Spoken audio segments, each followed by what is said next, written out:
L'Ukraine qui oscille donc entre espoir et inquiétude. Qu'en est-il côté russe? On retrouve en direct de Moscou notre correspondant Julian Colling. Bonsoir Julian, la nuit est tombée sur Moscou. Comment la Russie accueille-t-elle ce retour au pouvoir de Donald Trump? Bien Mohamed, on pourrait dire entre beaucoup d'intérêt et beaucoup de prudence également. Intérêt puisque bien sûr l'arrivée officielle au pouvoir de Donald Trump a été couverte de manière très extensive par les médias russes depuis hier. Et Vladimir Poutine lui-même, vous l'avez sans doute vu, a démarré, c'est notable, sa réunion avec son Conseil de sécurité hier par des félicitations à nouveau adressées donc à Donald Trump.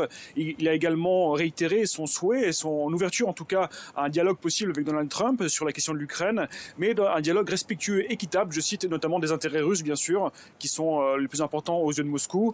Et aussi, on peut ajouter que le porte-parole du Kremlin, Dmitri Peskov, avait lui aussi ces derniers jours réitéré la préparation et le fait que Poutine était prêt à rencontrer Donald Trump lors d'un meeting ou lors d'un sommet prochain.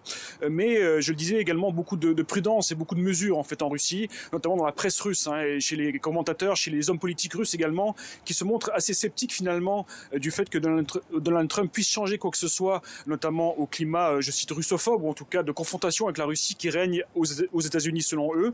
Donald Trump également, vous l'avez dit tout à l'heure, n'a quasiment pas mentionné l'Ukraine, ou même pas du tout ces dernières semaines, et n'a pas du tout mentionné non plus cette question lors de son discours d'hier. Cela fait penser aux observateurs ici bien que la question du conflit ukrainien n'est finalement pas si principale et n'est pas centrale pour Trump.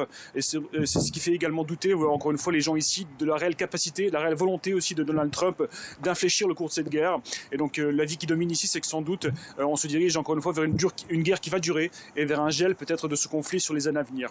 Merci beaucoup Julian Colling en direct de Moscou pour TV5 Monde.